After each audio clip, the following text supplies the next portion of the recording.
Hello friend, welcome to Suma classes. आज का topic होने जा रहा है हमारा वंशानुक्रम के महत्व, वातावरण के महत्व। संक्षेप रूप से स्पष्ट करेंगे तो देखेंगे इसके कितने रूप हैं, कितने महत्व हैं। तो पहला जो है, वंशानुक्रम के परिणाम स्वरूप अनेक व्यक्तियों में अनेक विभिन्नताएं होती हैं, यानी कि अनेक व्यक्तियों में अलग अलग तरह की विभिन्नताएं होती है और विकास प्रक्रिया के साथ साथ ये भिन्नताएं स्पष्ट होती चली जाती है।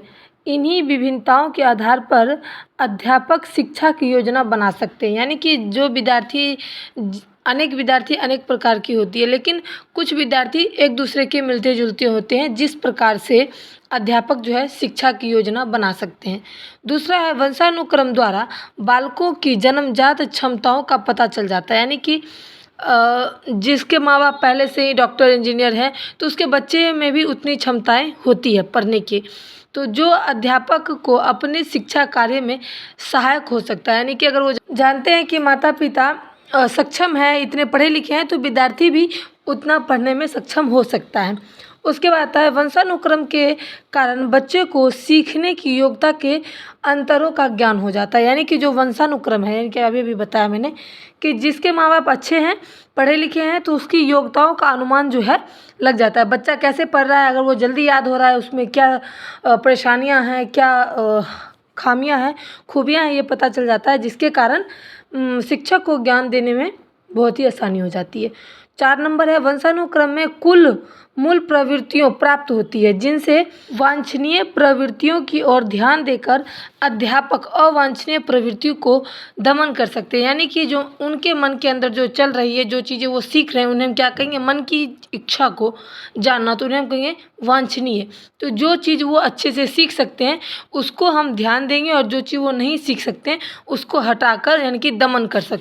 5 नंबर, वंशानुक्रम के कारण ही लड़कों और लड़कियों के लिंग भेद होते हैं, जिसके कारण विभिन्न विषयों में उनकी योग्यता कम या अधिक होती है।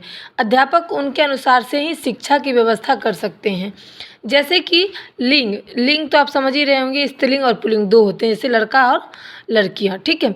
तो उसमें ये होता है कि लड़का, कभी कभी आप सुने होंगे कि लड़का का दिमाग थोड़ा ज़्यादा होता है पॉइंट के अनुसार से, लड़की का थोड़ा कम होता है, फिर शरीर का कोई भी पार्ट थोड़ा कम थोड़ा ज़्यादा होता है। तो जिसके कारण जो है शिक्षक उसकी योग्यताओं को कम या अधिक जानते हैं और उसके बाद उनकी शिक्षा व्यवस्था करते हैं। 6 है, वंशानुक्रम के परिणाम स्वरूप ही शारीरिक विभिन्नता होती है। अध्यापक इस ज्ञान के आधार पर उनकी शारीरिक विकास के योगदान का भी प्रदान कर सकते हैं, यानी कि शारीरिक विकास, लड़का है तो स्वाभाविक तरीके से उसका शारीरिक अलग होगा, और जो लड़की है उसके शरीर का आकार अलग होता है, तो उसके हिसाब से भी शिक्षक उस तरीके का ज्ञान प्रदान कर सकते हैं। अब आता है वातावरण का महत्व। तो वातावरण के जो महत्व है वो क्या है, बालक के विकास की दिशा को निश्चित करने में वातावरण सक्रिय होता है। वातावरण से बालक के विकास में गुणवत्ता भी निर्धारित की जा सकती है, जैसे बालक का अच्छा या बुरा होना, चरित्रवान होना, देशभक्त होना या फिर देशद्रोही होना। तो ये सब के कारण ही हमें पता चलता है कि वातावरण उसको कैसा मिला है, ठीक है।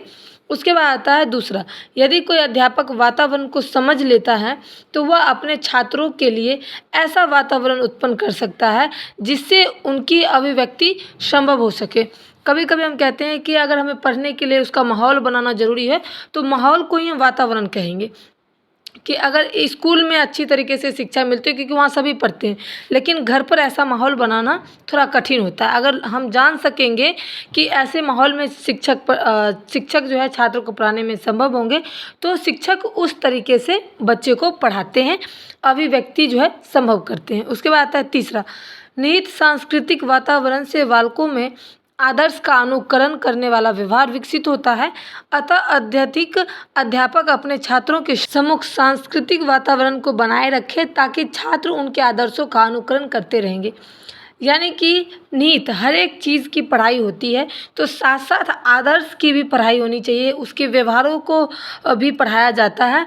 उसके बाद सांस्कृतिक वातावरण, यानी कि जो हमारे जो संस्कार हैं उसको भी साथ साथ अगर हम सिखाएंगे तो बच्चे में आदर्श का अनुकरण जो है होते रहे। 4 नंबर है, एक अध्यापक अपने विद्यार्थी की रुचियों और प्रवृत्तियों तथा अनुकूल वातावरण की व्यवस्था कर सकते हैं, यदि वह बालक के वातावरण को समझ ले। सही बात है, अगर एक अध्यापक उसकी रुचि जान ले, उसकी कमी जान ले, उसको कौन चीज़ अच्छा नहीं लगता है, उसके वातावरण को समझ ले, तो एक जो अध्यापक हैं वो अपने बालकों को एक अच्छा वातावरण बनाकर दे सकते हैं। उसके बाद आता है 5 नंबर, बालक को कुछ समय परिवार, आस पड़ोस, खेल के मैदान में ही बीतता है, उसकी व्यक्तित्व इससे अत्यधिक प्रभावित होता है। अध्यापक इन संस्थानों या स्थानों में पर्यावरण की और विशेष ध्यान देकर बालकों का रास्ता दिखा सकते हैं। एक शिक्षक के भी बच्चे होते हैं, उसके भी आस पड़ोस होते हैं, बच्चे खेल के मैदान में जाते हैं और वो सारी चीज़ें अपनी माता पिता से शेयर करते हैं। तो ठीक उसी प्रकार अगर एक शिक्षक भी इस चीज़ को समझ ले तो बालकों को यानी कि छात्रों को रास्ता दिखा सकते हैं आसान तरीके से। 6 नंबर है, बालकों की भावनाओं भी स्कूल के वातावरण से अत्यंत प्रभावित रहती है। यानी कि जब एक बच्चा अपने स्कूल के लिए निकलता है तो उसकी भावनाएं जो है अपने दोस्तों के साथ खेलना कूदना इस चीज़ों से प्रभावित होती है। और ये सारी चीज़ें बच्चे को नियंत्रण करके उनकी संतुलित भावनाओं का विकास किया जाता है। यानी कि बच्चे को वो सारी चीज़ें दी जाती है जिसका वो समझ सकते हैं और उसकी भावनाओं को संतुलित कर सकते हैं। उसके चरित्र निर्माण की प्रक्रिया भी शुरू हो जाती है। उपयुक्त विवरण से यह बात सत्य सिद्ध होता है कि इस अनुक्रम या वातावरण का बालक की शिक्षा में बहुत ही महत्वपूर्ण है। यानी कि आपका वंशानुक्रम और वातावरण दोनों के महत्व जो है शिक्षक को बहुत ही महत्वपूर्ण मानना चाहिए और अध्यापक के लिए इन दोनों ज्ञान बहुत ही महत्वपूर्ण भी है। अगर ये दोनों ज्ञानों को अगर शिक्षक समझ लें और बच्चे को भी इस तरीके से पढ़ाएं तो दोनों के महत्व अपने आप में बहुत ही मायने रखते हैं। उम्मीद करते हैं कि वीडियो पसंद आया होगा। अगर वीडियो पसंद आया तो like share support. Thanks for watching my video.